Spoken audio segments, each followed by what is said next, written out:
नमस्कार, प्रणाम, good evening दोस्तों प्रभाकर एकेडमी में आपका स्वागत है। इस वीडियो में हम लोग डिस्कस करेंगे बीपीएससी टीआरई 1 और टीआरई 2 के जो प्रीवियस ईयर के क्वेश्चन पूछे गए थे उन सारे जीएस के क्वेश्चन को डिस्कस किया जाएगा और उसके साथ साथ बीपीएससी में जो क्वेश्चन पूछे गए थे उनको भी डिस्कस किया जाएगा, जिससे कि आपको हेल्प मिलेगा टीआरई 3 का एग्जामिनेशन अगर आप 19 या 20 को देने जा रहे हैं तो। ओके दोस्तों, वीडियो को स्किप न करते हुए पूरा देखिएगा और चैनल पे पहली बार विजिट कर रहे हैं तो चैनल को सब्सक्राइब कर लीजिएगा और बेल आइकन को भी प्रेस कर लीजिएगा, जिससे कि आपके पास लेटेस्ट अपडेट पहुंचती रहे। ओके दोस्तों, इसके पहले भी मैंने प्रभाकर एकेडमी के यूट्यूब चैनल पे जो प्लेलिस्ट बना दिया गया है कि और भी वीडियो प्रोवाइड कराए गए हैं, तो उसको भी अगर नहीं देखे हो तो उसको भी जा करके देख लीजिएगा। ओके दोस्तों, आइए, ये जो क्वेश्चन है रिलेटेड रहेगा किससे? कृषि और पशुपालन से। किससे? कृषि और पशुपालन से रिलेटेड क्वेश्चन रहेंगे। ठीक है, क्वेश्चन नंबर 62 क्या दिया हुआ है? निम्नलिखित में से कौन सी उड़ीसा का स्थानांतरित कृषि है? क्या?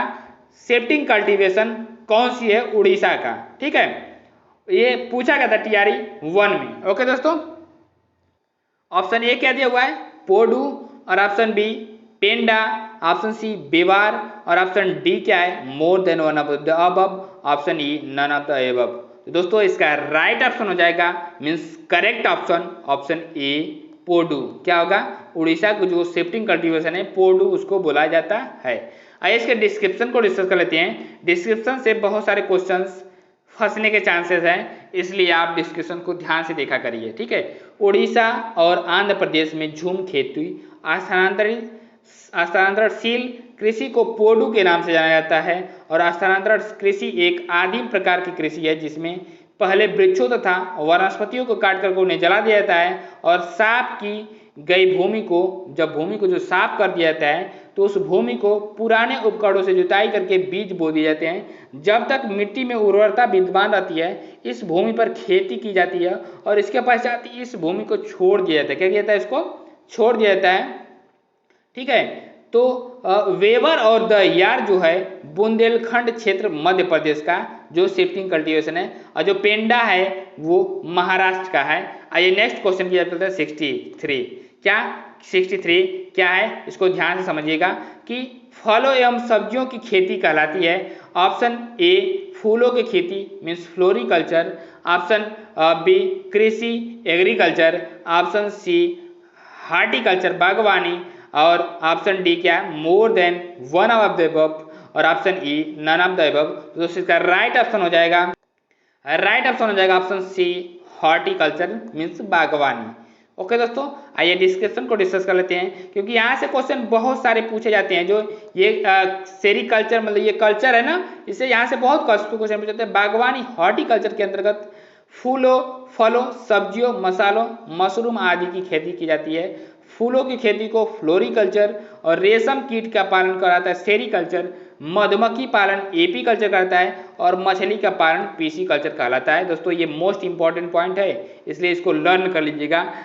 फलों का उत्पादन को पोमी कल्चर बोलते हैं। आइए नेक्स्ट क्वेश्चन जो है 64 उसको डिस्कस कर लेते हैं। 64 क्या दिया हुआ है कि उत्तरी भारत में शीतकाल में उपजाई जाने वाली चावल की फसलों के स्थानीय नाम क्या हैं? ऑप्शन ए अमन, अगहनी और औस, ऑप्शन बी अमन, साली और अगहनी, ऑप्शन सी अमन, औस और साली, ऑप्शन डी उपयुक्त में से एक से अधिक, और ऑप्शन ई उपयुक्त में से कोई नहीं। दोस्तों इसका राइट ऑप्शन हो जाएगा, right option means correct option B अमन, साली और अगहनी करेक्ट ऑप्शन हो जाएगा। ओके दोस्तों, आइए डिस्कस करते हैं इसके डिस्क्रिप्शन को। डिस्क्रिप्शन क्या है ध्यान से समझिएगा। उत्तरी भारत में मई जुलाई से सितंबर दिसंबर तक चावल की फसल उगाई जाती है और शीतकाल में उपजाई जाने वाली चावल की फसलों का स्थानीय नाम अमन, साली तथा अगहनी है। चावल की प्रजाति जो औस को गर्मियों में पूर्व मानसून के साथ बोया जाता है। ओके दोस्तों, ये नेक्स्ट क्वेश्चन की तरफ चलते हैं। फ्रेंड्स नेक्स्ट क्वेश्चन क्या है? निम्नलिखित में से स्थानांतरित कृषि का स्थानीय नाम है। ऑप्शन ए वेवर, ऑप्शन बी दहिया, ऑप्शन सी पोदू। तो दोस्तों ये तीनों जो है क्या है? स्थानांतरित कृषि के नाम है।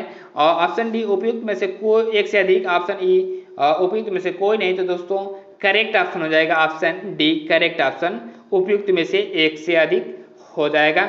ओके दोस्तों, आइए डिस्क्रिप्शन को डिस्कस कर लेते हैं। डिस्क्रिप्शन क्या है फ्रेंड्स, डिस्क्रिप्शन क्या है, स्थानांतरित कृषि को झूमी कृषि कहते हैं। क्या कहते हैं? झूमी कृषि कहते हैं। यह एक आदिम प्रकार की कृषि है जिसमें वृक्षों को काट करके जला दिया जाता है और साफ की गई भूमि पर पुराने उपकरणों से जुताई करके खेती की जाती है।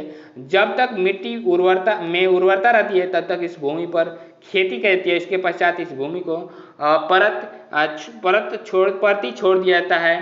और झूम कृषि के स्थानीय नाम और स्थान इस प्रकार हैं। कौन कौन से हैं इसको ध्यान से देख लीजिएगा कि झूम मीन्स उत्तर पूर्वी भारत, वीवर और दहियार बुंदेलखंड संभाग, दीपा बस्तर जिला, पोंडो आंध्र प्रदेश में बोला जाता है। आइए नेक्स्ट क्वेश्चन की तरफ चलते हैं। Question number 66। क्वेश्चन नंबर 66 क्या है? निम्नलिखित में से कौन मल्चिंग शब्द का व्याख्या करता है? ऑप्शन ए फसलों के बीच खाली जमीन को पुआल जैसे जैविक पदार्थ की परत से ढक देना।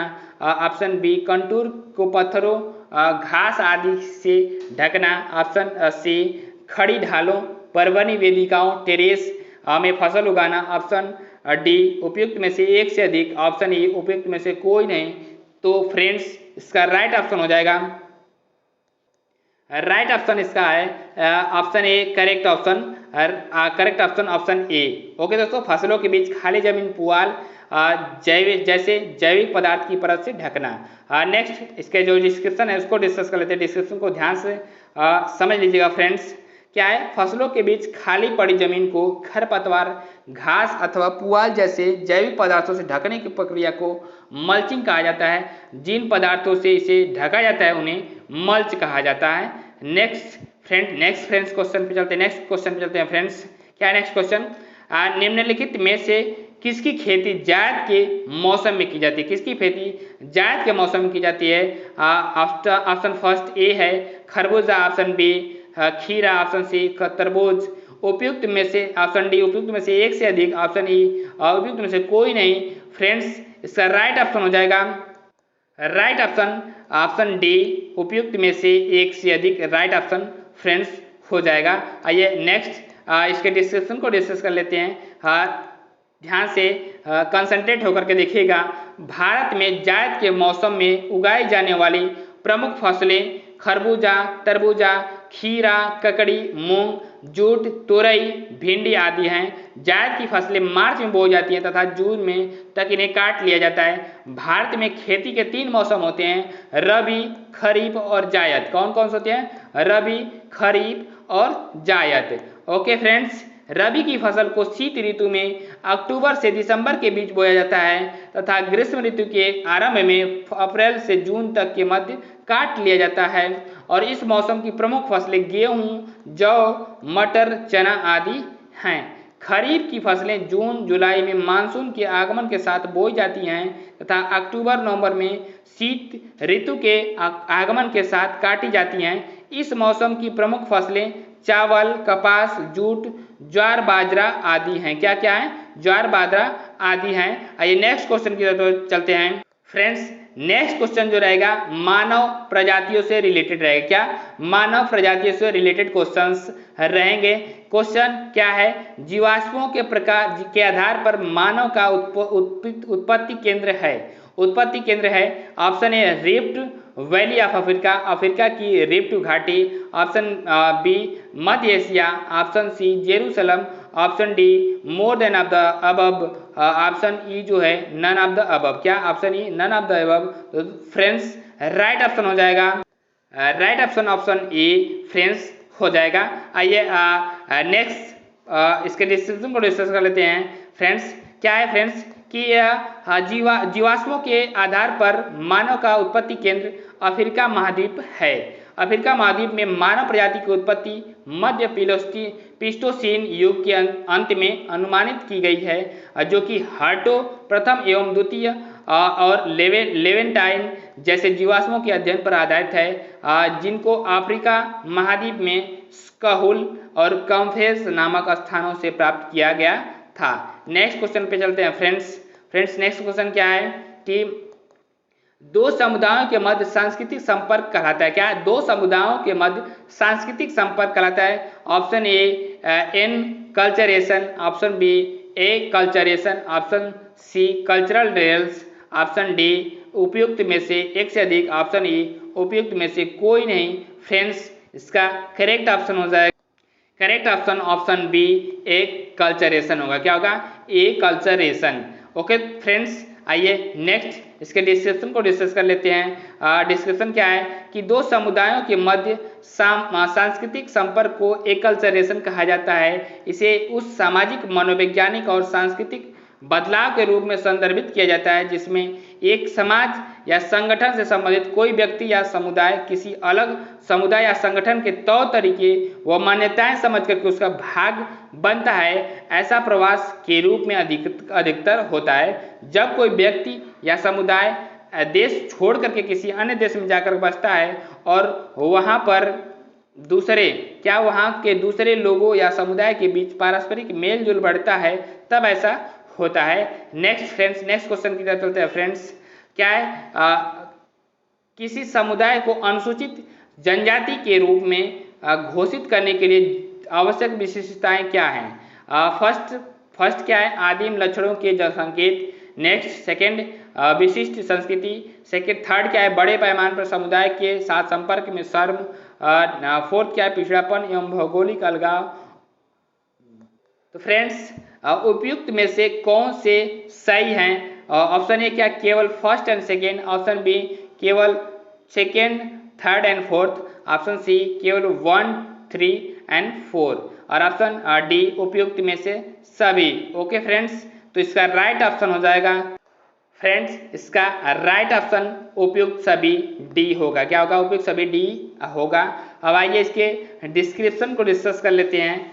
डिस्क्रिप्शन क्या है? किसी समुदाय को अनुसूचित जनजाति के रूप में घोषित करने के लिए आवश्यक विशिष्टता के रूप में आदिम लक्षण, अलग संस्कृति, भौगोलिक अलगाव तथा बड़ी आबादी के साथ बातचीत में शर्म जैसे लक्षण देखने को मिलते हैं। ऐसे समुदाय सामान्यतः पहाड़ी व जंगली क्षेत्रों में निवास करते हैं।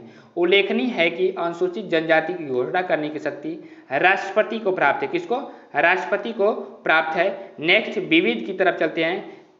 क्वेश्चन क्या है कि कोयला नगरी किस स्थान को कहते हैं? Option A Suhagpur, option B Raniganj, option C Dhanbad और option D more than one of the above, option E none of the above.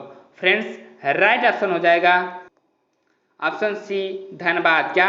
Dhanbad, option C. इसके डिस्क्रिप्शन को डिस्कस कर लेते हैं। डिस्क्रिप्शन क्या है? ध्यान से कंसंट्रेट होकर के देखिएगा। शांति घाटी केरल के, क्या शांति घाटी कहाँ पे? तो केरल के नीलगिरी पहाड़ियों में स्थित है। शांत घाटी को 1984 में राष्ट्रीय उद्यान घोषित किया गया। शांत घाटी आंदोलन एक ऐतिहासिक पर्यावरण आंदोलन था जो 1973 में शांति घाटी रिजर्व फॉरेस्ट को जल विद्युत परियोजना द्वारा बाढ़ से बचाने के लिए शुरू किया गया था। ओके फ्रेंड्स, नेक्स्ट क्वेश्चन की बताइए। Question number 72। क्वेश्चन नंबर 72 क्या आ गया है? ध्यान से कंसंट्रेट होकर देखिएगा। मोटा अनाज को चमत्कारित अनाज और भविष्य की फसल कहा जाता है, क्यों?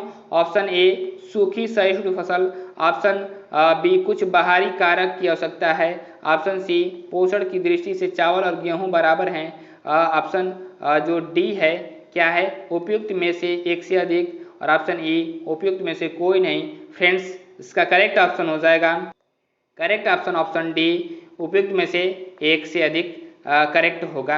ओके दोस्तों, आइए इसके डिस्क्रिप्शन को डिस्कस कर लेते हैं। डिस्क्रिप्शन क्या है? ध्यान से समझिएगा डिस्क्रिप्शन कि मोटे अनाज, क्या मोटे अनाज को अक्सर उनके असंख्य स्वस्थ लाभों और इस तथ्य के कारण चमत्कारिक अनाज कहा जाता है कि वे कठोर शुष्क वातावरण में पनप सकते हैं जहां अन्य फसलें संघर्ष करती हैं।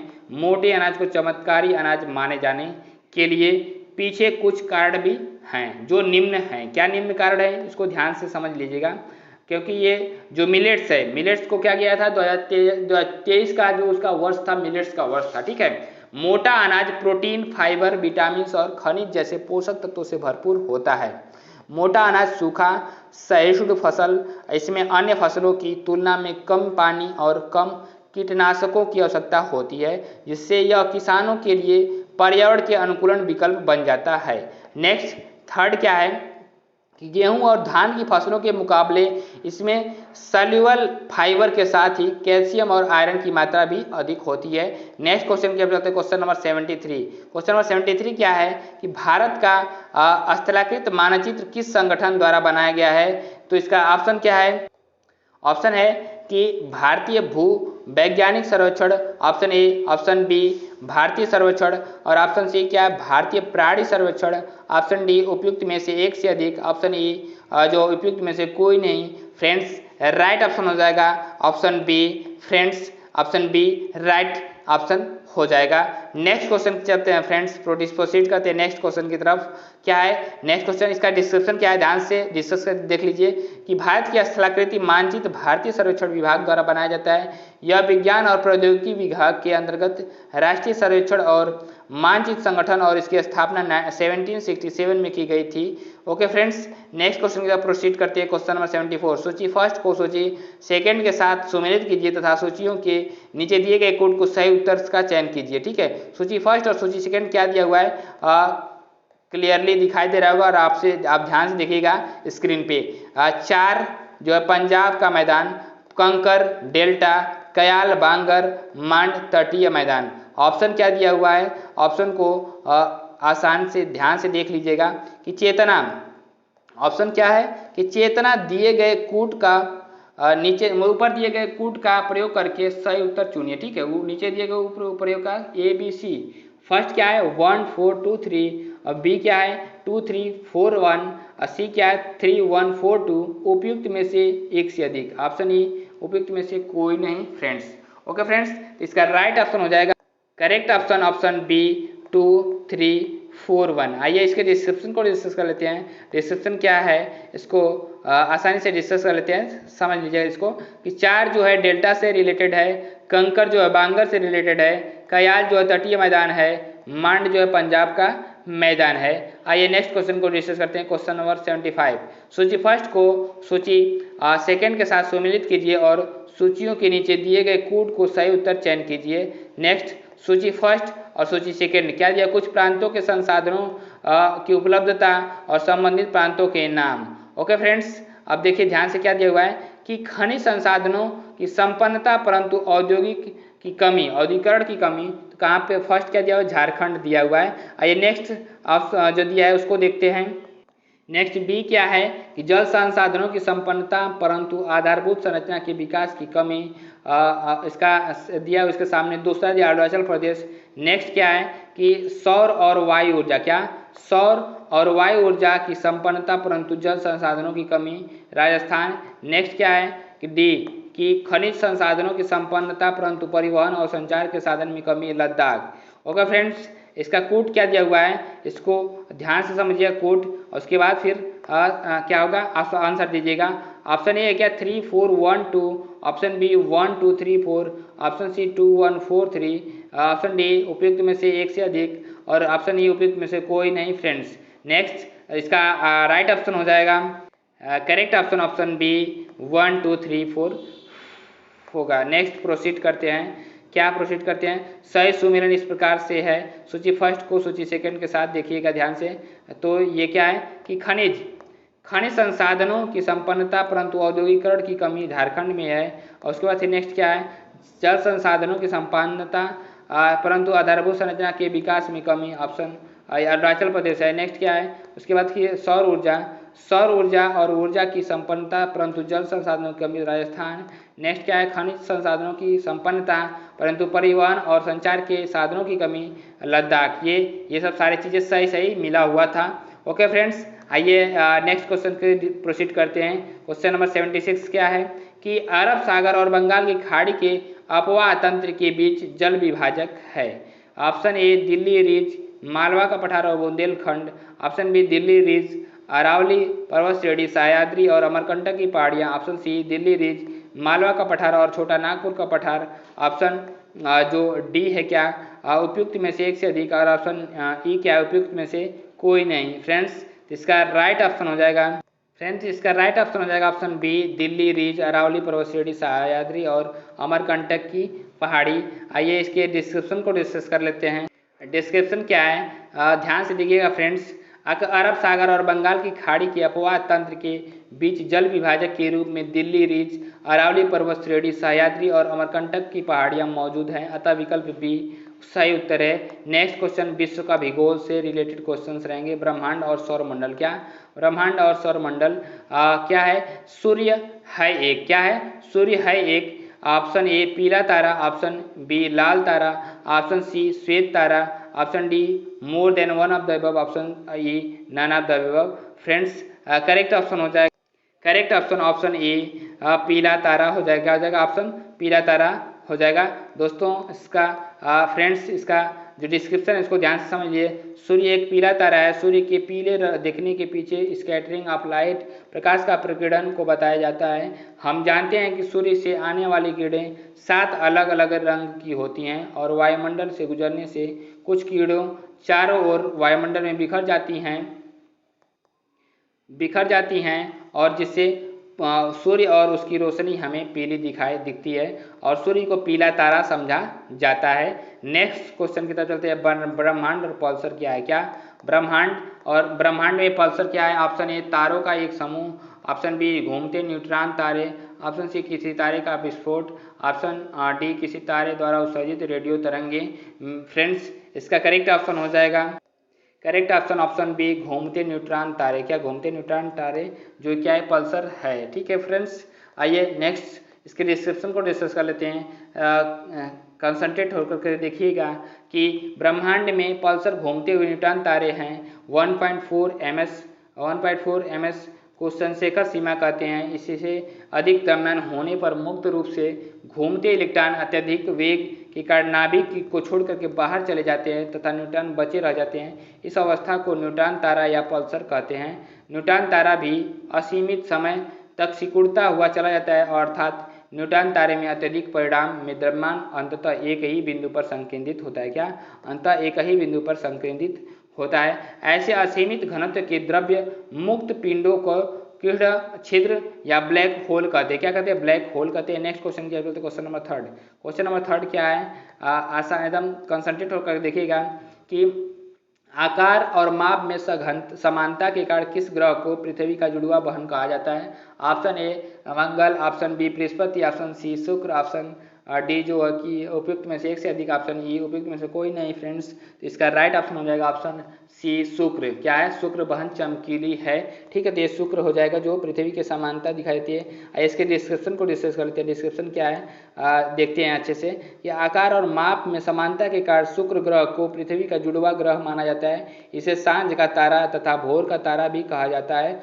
शुक्र के वायुमंडल में CO2 की उपस्थिति 90 से 95% तक है। सूर्य और बुध ग्रह के कोई उपग्रह नहीं है।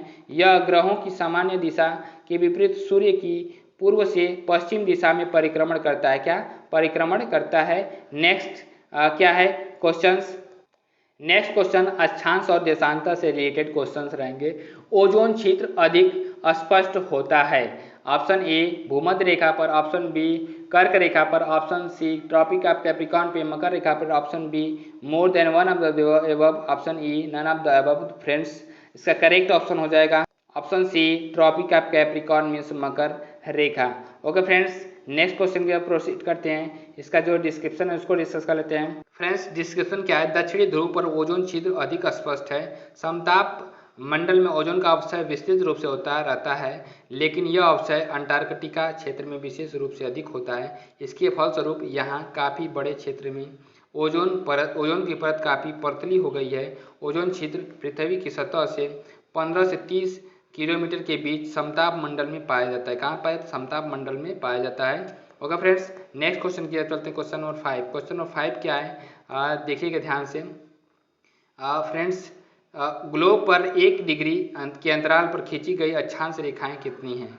Option A 180, option B 178, option C 179, option D उपयुक्त में से कोई नहीं। फ्रेंड्स तो इसका राइट ऑप्शन हो जाएगा, राइट ऑप्शन ऑप्शन सी 179। कितना हो जाएगा 179। आइए इसके डिस्क्रिप्शन को डिस्कस कर लेते हैं। ये जो बीपीएससी टीआरई 2 में पूछा गया था फ्रेंड्स, तो क्या है, ग्लोब या मानचित्र पर भूमध्य रेखा के समांतर खींची रेखाएं जो समान अक्षांशीय कोण वाले स्थानों को मिलती हैं अक्षांशीय रेखाएं कहलाती हैं। एक अंश के अंतराल पर इन रेखाओं की उत्तरी गोलार्ध में ग्लोब पर कुल संख्या भी 89 है। इसी प्रकार दक्षिणी गोलार्ध में ग्लोब पर कुल संख्या 89 तथा इस प्रकार ग्लोब पर एक अंश के अंतराल पर कुल अक्षांश संख्याओं की रेखाओं की संख्या 179 में 0 डिग्री अक्षांश या भूमध्य रेखा भी सम्मिलित है। ओके फ्रेंड्स, नेक्स्ट क्वेश्चन की प्रोसीड करते हैं। फ्रेंड्स नेक्स्ट क्वेश्चन क्या है कि नेक्स्ट क्वेश्चन है कि 90 डिग्री पूर्वी देशांतर पर स्थित थिम्पू भूटान का स्थानीय समय निर्धारित कीजिए जब ग्रीनविच 0 डिग्री में दोपहर 12 बजे का समय है। Option A 6 PM, option B 4 PM, option C 7 PM, option D 6 AM। Friends इसका करेक्ट ऑप्शन हो जाएगा, इसका करेक्ट ऑप्शन ऑप्शन ए में 6 PM हो जाएगा। ओके फ्रेंड्स, आइए इसके डिस्क्रिप्शन को डिस्कस कर लेते हैं। कंसंट्रेट होकर के देखिएगा और सुनिएगा, समझिएगा। क्या है कि ग्रीनविच और थिम्पू के बीच का अंतर 90 देशांतर है। कुल समय का अंतर 90 × 4 बराबर 360 मिनट हो जाएगा। 360 मिनट में 60 से डिवाइड करेंगे तो 6 घंटा हो जाएगा। कितना हो जाएगा 6 घंटा हो जाएगा। थिम्पू का स्थानीय समय ग्रीनविच के समय से 6 घंटे अधिक है, अर्थात शाम 6 बजे। क्या अर्थात शाम 6 बजे पृथ्वी पश्चिम से पूर्व दिशा की ओर घूमती है। फलतः पूर्व की ओर बढ़ने पर प्रत्येक देशांतर पर 4 मिनट बढ़ता है तथा पश्चिम में जाने पर प्रत्येक देशांतर पर 4 मिनट घटता है। ओके फ्रेंड्स, आइए नेक्स्ट क्वेश्चन को प्रोसीड करते हैं। नेक्स्ट क्वेश्चन क्या है, कंसंट्रेट होकर के देखिएगा। निम्नलिखित में से शीत कटिबंध में आता है। ऑप्शन ए 66(1/2) उत्तरी अक्षांश और उत्तरी ध्रुव के बीच स्थित। ऑप्शन बी दोनों गोलार्धों में 23 डिग्री 23.5 डिग्री और 66.5 डिग्री अक्षांशों के बीच स्थित क्षेत्र। ओके दोस्तों, नेक्स्ट ऑप्शन क्या है फ्रेंड्स, नेक्स्ट ऑप्शन सी है दक्षिण ध्रुव वृत्त और दक्षिण ध्रुव के बीच स्थित क्षेत्र। नेक्स्ट ऑप्शन डी उपयुक्त में से एक से अधिक। नेक्स्ट ऑप्शन ई उपयुक्त में से कोई नहीं। फ्रेंड्स तो इसका राइट ऑप्शन हो जाएगा ऑप्शन डी उपयुक्त में से एक से अधिक। ओके फ्रेंड्स, आइए डिस्क्रिप्शन को डिस्कस कर लेते हैं। डिस्क्रिप्शन को ध्यान से कंसंट्रेट होकर के देखिएगा कि शीत कटिबंध पेटी का विस्तार 66.5 डिग्री से 90 डिग्री के बीच दोनों गोलार्धों में होता है। इसमें टैगा, टुंड्रा तथा हिमाच्छादित प्रदेश आते हैं। शीत कटिबंध क्षेत्र दक्षिणी गोलार्ध में दक्षिणी ध्रुव और अंटार्कटिक वृत्त के बीच स्थित है तथा उत्तरी गोलार्ध में उत्तरी ध्रुव और आर्कटिक वृत्त के बीच स्थित है। भूमध्य रेखा से दूर होने के कारण इन क्षेत्रों में केवल सूर्य की तिरछी किरणें ही पहुंच पाती हैं।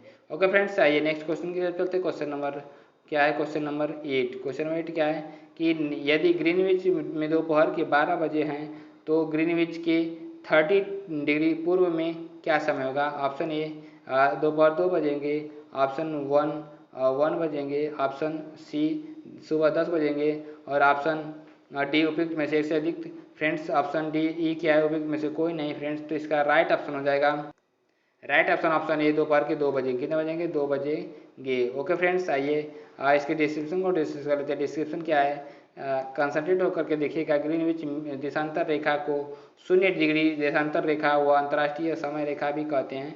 यह पृथ्वी के उत्तरी दक्षिणी ध्रुव को जोड़ती हुई लंदन के पास स्थित ग्रीनविच शहर से गुजरती है। ग्रीनविच देशांतर के 1 डिग्री पूर्व बढ़ने पर 4 मिनट के समय में वृद्धि तथा 1 डिग्री पश्चिम बढ़ने पर 4 मिनट समय के बीच होती है। अतः 4 मिनट गुणे 30 बराबर 120 मिनट बराबर 2 घंटा। अतः ग्रीनविच देशांतर पर 12 बजे 30 डिग्री सेल्सियस पूर्ण होने पर देशांतर का समय दोपहर 2 बजे का होता है। क्या होता है, समय दोपहर 2 बजे का होता है। ओके फ्रेंड्स, तो वीडियो को हम यहीं पे एंड करते हैं। अगर वीडियो को देखने के लिए बहुत बहुत धन्यवाद दोस्तों।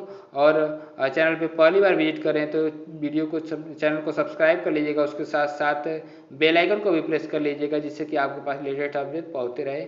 दोस्तों नमस्कार।